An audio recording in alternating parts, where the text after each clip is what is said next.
Hi hello ನಮಸ್ಕಾರ ಸ್ನೇಹಿತರೆ, ಹೇಗಿದ್ದೀರಾ? ಚೆನ್ನಾಗಿದ್ದೀರಾ ಅಂತ ಅನ್ಕೋತೀನಿ. ನಾನಿವಾಗ ಎಲ್ಲಿದ್ದೀನಪ್ಪ ಅಂದರೆ ಸ್ಪಾರ್ಕ್ ಎಲೆಕ್ಟ್ರಿಕ್ ಶೋರೂಮ್ ಹತ್ರ ಇದ್ದೀನಿ. ಸೊ ಇಲ್ಲಿ ನೀವು ನೋಡ್ತಾ ಇದ್ರಲ್ಲ, ಇದೇ ಗಾಡಿ ಸ್ಪಾರ್ಕ್ ಸ್ಮಾರ್ಟ್ ಅಂತ. ನೀವೇನು ನೋಡಿ ಸ್ಮಾರ್ಟ್ ಅಂತ ಇಟ್ಟಿದ್ದಾರೆ, ಸ್ಮಾರ್ಟಾಗೆ ಕಾಣಿಸ್ತಾ ಇದೆ ಗಾಡಿ. ಸೊ ನೋಡಿ ಕರ್ವಿ ಲುಕ್ಕು, ನಿಮಗೆ DRL ಮತ್ತು ಫ್ರಂಟು ಟೆಲಿಸ್ಕೋಪಿಕ್ ಸಸ್ಪೆನ್ಷನ್ ಇದೆ. ಅದ್ರ ಜೊತೆಗೆ BLDC okay front telescopic suspension ಇದೆ ಮತ್ತು ಅದ್ರ ಜೊತೆಗೆ ಡಿಸ್ಕ್ ಬ್ರೇಕ್ ಅವೈಲೇಬಲ್ ಇದೆ ಮತ್ತು tubeless tyre, completely 12 inches tubeless tyre. So ನೀವು ಇಲ್ಲೇನು ನೋಡ್ತಿರೋ leg room space, sufficient leg room space ನೋಡಿ ಯಾವ ರೀತಿ ಇದೆ. ಸಫಿಷಿಯೆಂಟ್ ಲೆಗ್ ರೂಮ್ ಸ್ಪೇಸ್ ಇದೆ ಮತ್ತು ಈ ಸ್ಪೇಸ್ ತುಂಬ ಜಾಸ್ತಿ ಇದೆ. ಏನಾದರೂ ಲಗೇಜ್ನ ಕ್ಯಾರಿ ಮಾಡಲಿಕ್ಕೆ, ಗೂಡ್ಸ್ನ ಕ್ಯಾರಿ ಮಾಡೋಕ್ಕೆ ತುಂಬ ಚೆನ್ನಾಗಿದೆ. ನಿಮಗೆ ಸೀಟಿಂಗ್ ಕಂಫರ್ಟಬಲ್, ಸೀಟಿಂಗ್ ಅಂದರೆ ನಿಮಗೆ ಇಬ್ಬರಿಗೆ ಕಂಫರ್ಟಬಲ್ ಇದೆ. ಅಂದರೆ ನೀವು 3 ಜನ ಅಂತಲ್ಲ, ಇಬ್ಬರು ಆರಾಮಾಗಿ ಕೂತ್ಕೋಬೋದು. ನೋಡಿ ಇಲ್ಲಿ ಇಬ್ಬರು ಆರಾಮಾಗಿ ಸೀಟಿಂಗ್ ಕಂಫರ್ಟಬಲ್ ಚೆನ್ನಾಗಿದೆ. ಮತ್ತು ಇನ್ನು ಡಿಕ್ಕಿ ಸ್ಪೇಸು, ಸೊ ನೀವು ಡಿಕ್ಕಿ ಸ್ಪೇಸ್ ಅಂದರೆ ಏನು ನೋಡ್ತೀರೋ, ಬೂಟ್ ಸ್ಪೇಸ್ ಅಂತ ಏನು ಕರಿತೀವೋ, ಇದು ಬಂದು ನಿಮಗೆ ಆಲ್ಮೋಸ್ಟ್ ಒಂದು ಹಾಫ್ ಹೆಲ್ಮೆಟ್ ಇಡ್ಬೋದು, ಅಥವಾ ಒಂದು ಸ್ಮಾಲ್ ಥಿಂಗ್ಸ್ ಏನಾದರೂ ತರಕಾರಿಗಳು, ವೆಜಿಟೇಬಲ್ಸ್ ಏನಾದರೂ ಇಟ್ಕೊಂಡು ಹೋಗ್ಬೋದು. ಇನ್ನು ಸೇಫ್ಟಿಗೆ ಅಂತ MCB ಇದೆ. ಏನಾದರೂ ಗಾಡಿನಲ್ಲಿ ಏನಾದರೂ ಸಮಸ್ಯೆ ಆದರೆ ಸೊ MCB ಆಫ್ ಆಗುತ್ತೆ, ಟ್ರಿಪ್ ಆಗುತ್ತೆ.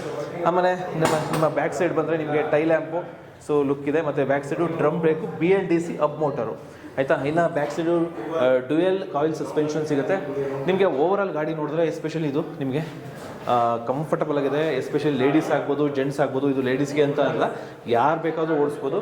ನಿಮ್ಮ ಕೂತ್ಕೊಳ್ಳೋದು ಸೀಟಿಂಗ್ ಕಂಫರ್ಟಬಿಲಿಟಿ ನೋಡಿ, ಆರಾಮ್ಸೆ ಕೂತ್ಕೋಬೋದು. ಸೊ ನಿಮಗೆ ಕಾಲನ್ನ ಆರಾಮಾಗಿ ಕೂತ್ಕೊಂಡು, ತುಂಬ ಚಿಕ್ಕವರಾದ್ರೂ ಕೂತ್ಕೋಬೋದು, ಹೈಟ್ ಆದ್ರೂ ಇಲ್ಲೇನು ಡಿಸ್ಟರ್ಬ್ ಆಗೋದಿಲ್ಲ. ಇನ್ನು ಬನ್ನಿ ಹಂಗೆ ಇವಾಗ ಈಗ ಸೀಟಿಂಗ್ ಕಂಫರ್ಟಬಲ್ ಕರೆಕ್ಟಾಗಿ ಆರಾಮಾಗಿದೆ. ಇನ್ನು ನೀವು ನೋಡ್ಬೋದು ಇಲ್ಲಿ ಮೊಬೈಲ್ ಇಡ್ಬೋದು ಅಥವಾ ವ್ಯಾಲೆಟ್ ಇಡ್ಬೋದು. ಮತ್ತು ಈ ಕಡೆನೂ ಅಷ್ಟೇ USB ಚಾರ್ಜಿಂಗ್ ಪೋರ್ಟ್ ಸಹ ಇದೆ. ಇಲ್ಲಿ ನೀವು ಮೊಬೈಲ್ನ ಚಾರ್ಜ್ ಮಾಡ್ಕೋಬೋದು. ಇಲ್ಲಿ ಮೊಬೈಲ್ನ ಚಾರ್ಜ್ ಮಾಡ್ಕೋಬೋದು. ಪ್ಲಸ್ ಇಲ್ಲಿ ನಿಮಗೆ ವ್ಯಾಲೆಟ್ ಮತ್ತು ಮೊಬೈಲ್ನ ಇಟ್ಕೋಬೋದು. ತುಂಬ ಸೇಫ್ಟಿ ಡಿಕ್ಕಿ ಇದೆ. ಇನ್ನು ಇದು ನಿಮಗೆ ಮಿಕ್ಕಿದೆಲ್ಲ ಸೇಮ್ 3 ಮೋಡ್ಸ್ ಇದೆ. First mode, second mode, third mode, 3 modes ಇದೆ.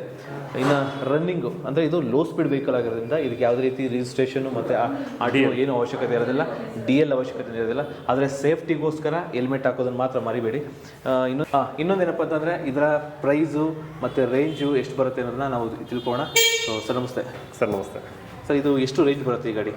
ಸೊ ಇದು ಬಂದು ನಿಮಗೆ 50 ಕಿಲೋಮೀಟ್ರು ಅಪ್ ಟು 100 ಕಿಲೋಮೀಟರ್ವರೆಗೂ ಮೈಲೇಜ್ ಸಿಗುತ್ತೆ. ಓಕೆ, 50 ಮತ್ತು 100 ಕಿಲೋಮೀಟರ್ 2 ಥರ ಬರುತ್ತೆ. ಸೊ ಪ್ರೈಸ್ ಎಷ್ಟಾಗುತ್ತೆ ಇದು? ಸೊ ಬೇಸಿಕ್ ಈಗ ನಿಮಗೆ 69,000ದಿಂದ ಸ್ಟಾರ್ಟ್ ಆಗುತ್ತೆ. ಸೊ ನೆಕ್ಸ್ಟ್ ಹೈಯರ್ ಎಂಡ್ಗೆ ಹೋದರೆ ಇನ್ನು ಜಾಸ್ತಿ, ಅಷ್ಟು 69 ಸ್ಟಾರ್ಟ್ ಆಗುತ್ತೆ. 69,000. ಓಕೆ ಸರ್, ಇವಾಗ ಪ್ರೈಸ್ ಹೇಳಿದ್ರಿ. ಸೊ ವಾರಂಟಿ ಎಷ್ಟು ವರ್ಷ ಬರುತ್ತೆ ಸರ್? ಬ್ಯಾಟ್ರಿಗೆ ಬಂದು 3 ಇಯರ್ಸ್ ವಾರಂಟಿ ಇದೆ. ಇನ್ನು ಮೋಟ್ರು, ಚಾರ್ಜರ್, ಕಂಟ್ರೋಲರ್ಗೆ 1 ಇಯರ್ ವಾರಂಟಿ ಇದೆ. ಹೌದು ಸರ್. ಈ ಗಾಡಿ ಸಪೋಸ್ ಕ್ಯಾಶ್ ಕೊಡೋಕ್ಕಾಗಲ್ಲ, ನಾನು ಲೋನಲ್ಲಿ ಹೋಗ್ತೀನಿ ಅಂದರೆ ಆ ಥರ ಅವಕಾಶ ಇದೆಯಾ? ಸರ್ ಖಂಡಿತ. ಸೊ ಯಾರಿಗೆಲ್ಲ ಡೈರೆಕ್ಟಾಗಿ ಕ್ಯಾಶ್ ಕೊಡೋಕ್ಕಾಗಲ್ಲ, ಸೊ ಲೋನ್ ಫೆಸಿಲಿಟೀಸ್ ಕೂಡ ನಾವು ಮಾಡಿಕೊಡ್ತೀವಿ. Okay, thank you. ಓಕೆ ಸ್ನೇಹಿತರೆ, ನೋಡೋದಲ್ಲ ಸ್ಪಾರ್ಕ್ ಸ್ಮಾರ್ಟ್ ವೆಹಿಕಲ್ಲು. ಸೊ ನೋಡೋಕ್ಕಂತೂ ಸ್ಮಾರ್ಟಾಗೇ ಇದೆ. ಸೊ ಇದಕ್ಕೆ ಇನ್ನೊಂದು ಪ್ಲಸ್ ಪಾಯಿಂಟ್ ಏನಪ್ಪ ಅಂತಂದರೆ, ಇದಕ್ಕೆ ಯಾವುದೇ ರೀತಿ ರಿಜಿಸ್ಟ್ರೇಷನ್ ಬೇಕಾಗಿಲ್ಲ, DL ಬೇಕಾಗಿಲ್ಲ, ಮತ್ತು RTO ಇದೇ ಬೇಕಾಗಿಲ್ಲ, ರಿಜಿಸ್ಟ್ರೇಷನ್ ಇದೇ ಇರೋದಿಲ್ಲ. ಅಂದರೆ ನಿಮಗೆ ಆರಾಮ್ಸೆ ನೀವು ಹೆಲ್ಮೆಟ್ ಹಾಕ್ಕೊಂಡು ಆರಾಮ್ಸೆ ಓಡಿಸ್ಕೊಂಡು ಹೋಗ್ಬೋದು.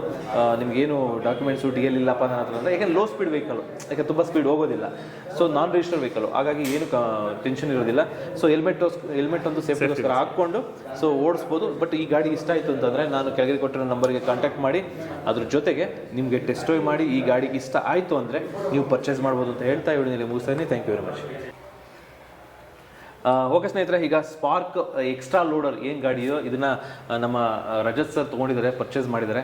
ಸೊ ಕೇಳೋಣ. ಸರ್ ನಮಸ್ತೆ. ನಮಸ್ಕಾರ. ಈ ಗಾಡಿ ಏನ ತೊಗೊಂಡಿದ್ದೀರಾ, ಆಲ್ರೆಡಿ ಪರ್ಚೇಸ್ ಮಾಡಿದ್ರಾ ನೀವು? ಸರ್ ನನ್ನ ಹತ್ರ ಎಲೆಕ್ಟ್ರಿಕ್ ಗಾಡಿ ಹಿಂದೆ ಇತ್ತು ಒಂದು, but I was not satisfied. ಅದಾದಮೇಲೆ ಕೊನೆಗೆ I met to Spark people. So ನಾನು ಬಂದು ಗಾಡಿ ನೋಡ್ಬಿಟ್ಟು ಹೋಗಿದೆ. It is very good and heavy loader. ನಮ್ಮದು ಟ್ರೇಡಿಂಗ್ ಬಿಸ್ನೆಸ್ ಇದೆ. ಓಕೆ. ಸೊ ಏನಿರುತ್ತೆ, ಕ್ಯಾರಿ ಮಾಡಲಿಕ್ಕೆ ಕಷ್ಟ ಆಗುತ್ತೆ. ಪ್ಲಸ್ ಪೆಟ್ರೋಲ್ ವೆಹಿಕಲ್ ಇದ್ರೆ ನನಗೆ ತುಂಬಾ ಖರ್ಚಾಗುತ್ತೆ. ಅಂಡ್ ಎಲೆಕ್ಟ್ರಿಕ್ ವೆಹಿಕಲ್ ಇದ್ರೆ I can give the customer good prices also. So ನನಗೆ it is comfortable also. Plus and ಈಗ ಟ್ರಾನ್ಸ್ಪೋರ್ಟೇಷನ್ ಖರ್ಚು ಕಡಿಮೆ ಆಗುತ್ತೆ, ತುಂಬಾ ಕಮ್ಮಿ ಆಗುತ್ತೆ. ತುಂಬಾ ಡಿಫ್ರೆನ್ಸ್ ಬರುತ್ತೆ ಇದರಲ್ಲಿ. ಬಿಕಾಸ್ 1 ಲೀಟರ್ಗೆ ಲೆಕ್ಕ ಹಾಕಿದ್ರೆ ಅದರಲ್ಲಿ ತುಂಬಾ ಡಿಫ್ರೆನ್ಸ್ ಆಗುತ್ತೆ. ಇದರಲ್ಲಿ ನನಗೆ ಖರ್ಚೆ ಬರಲ್ಲ. ಆ್ಯಂಡ್ ನಾನು ಈ ವೆಹಿಕಲ್ ನೋಡಿದ್ದೀವಿ, ತುಂಬ ಚೆನ್ನಾಗಿದೆ. ಈವನ್ ಮಾರ್ಕೆಟಲ್ಲಿನೂ ಇದು ಚೆಕ್ ಮಾಡಿದ್ದೀವಿ, ರಿವ್ಯೂ ತುಂಬ ಚೆನ್ನಾಗಿದೆ. Even the best thing is staffs are more cooperative. Service supports ಕೊಟ್ಟರೆ, ಬೇರೆ ವೆಹಿಕಲ್ ಸರ್ವಿಸ್ ಸಪೋರ್ಟ್ ಕೇಳಿದ್ರೇನು they are ready to give. So it is very good thing. Generally ಏನಂತೆ ಜಸ್ಟ್ ಆ ವೆಹಿಕಲ್ ತೊಗೊಂಡ್ರೆ ಬೇರೆ ಕಡೆಯಿಂದ ಅವ್ರು ಸರ್ವಿಸ್ ಸಪೋರ್ಟ್ ಕೊಡಲ್ಲ ಆ ಥರ ಇದ್ದರೆ but they are more cooperative to me. Okay sir, ಒಳ್ಳೇದಾಗಲಿ. ಆ್ಯಕ್ಚುಲಿ ನಿಮ್ಮ ಗೂಡ್ಸ್ನ ಕ್ಯಾರಿ ಮಾಡಲಿಕ್ಕೆ ತುಂಬ ಎಕ್ಸ್ಪೆನ್ಸ್ ಕಡಿಮೆ ಆಗುತ್ತೆ ಎಸ್ಪೆಷಲಿ. ಹೌದು ಸರ್. ಸೊ ಆ ಎಕ್ಸ್ಪೆನ್ಸ್ನ ಉಳಿಸ್ಕೊಂಡು ನಿಮಗೂ ಪ್ರಾಫಿಟ್ ಆಗುತ್ತೆ, ಅದ್ರ ಜೊತೆಗೆ ನಿಮ್ಮ ಗೂಡ್ಸ್ ಏನು ಕಸ್ಟಮರ್ಗೆ ಕೊಡ್ತೀರೋ ಅವ್ರಿಗೂ ಕಡಿಮೆ ಪ್ರೈಸ್. 100% ಅವ್ರಿಗೆ ಕಡಿಮೆ ಪ್ರೈಸ್ ಕೊಡ್ಬೋದು ನಾವು, ಕಾಸ್ಟ್ ಎಫೆಕ್ಟಿವ್ ಆಗುತ್ತೆ ನನಗೆ. Okay, it is always good. Thank you sir, all the best. Thank you sir. Thank you.